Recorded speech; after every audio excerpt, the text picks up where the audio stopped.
বাংলাদেশ দলের সময়ের সেরা পেসার তাসকিন আহমেদ। জাতীয় দলের এই তারকা পেসারের ব্যক্তিজীবন নিয়ে এতদিন বিতর্ক না থাকলেও হঠাৎ করে আলোচনায় তিনি। ২৮ জুলাই সোমবার দিনগত রাতে বন্ধুকে পেটানোর অভিযোগ আনা হয় তাসকিনের বিরুদ্ধে।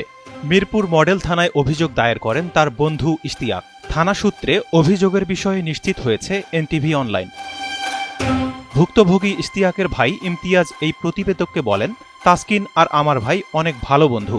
কাল রাতে ভাইকে ফোন দেওয়া হয়, সঙ্গে আরেক বন্ধু ছিলেন। তাসকিন হঠাৎ গাড়িতে নিয়ে মারধর করেন। পরবর্তীতে শহীদ সোহরাওয়ার্দী মেডিকেল কলেজ হাসপাতালে চিকিৎসার জন্য নেওয়া হয় ভাইকে। মিরপুর ১ নম্বর থেকে বন্ধুদের গাড়িতে তোলেন তাসকিন। এই সময়ে তিনি মদ্যপ ছিলেন বলে জানা যায়। বিষয়টি নিয়ে তাসকিন ২৮ জুলাই বিকেলে তার ভেরিফাইড ফেসবুক অ্যাকাউন্টের এক পোস্টে বলেন, সবাইকে অনুরোধ, গুজবে বিভ্রান্ত হবেন না। আমার ছোটবেলার বন্ধুর গায়ে হাত তুলেছি, এমন একটা ঘটনায় অনেক কিছু ঘটে যাচ্ছে। আমার মনে হয় এমন গুজবে কান দিয়ে বিভ্রান্ত হবেন না এবং অন্য কেউ বিভ্রান্ত করবেন না। এটা আমার পরিবার ও বন্ধুর জন্য সম্মানজনক নয়। যা ঘটেছে সেজন্য বন্ধু ও আমার মধ্যে কথা হয়েছে।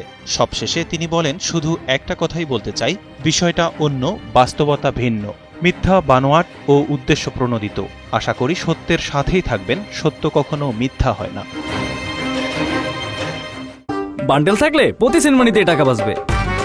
বিকাশ সেনমানি বান্ডিল কিনে জিতুন প্রতি লেনদেনে।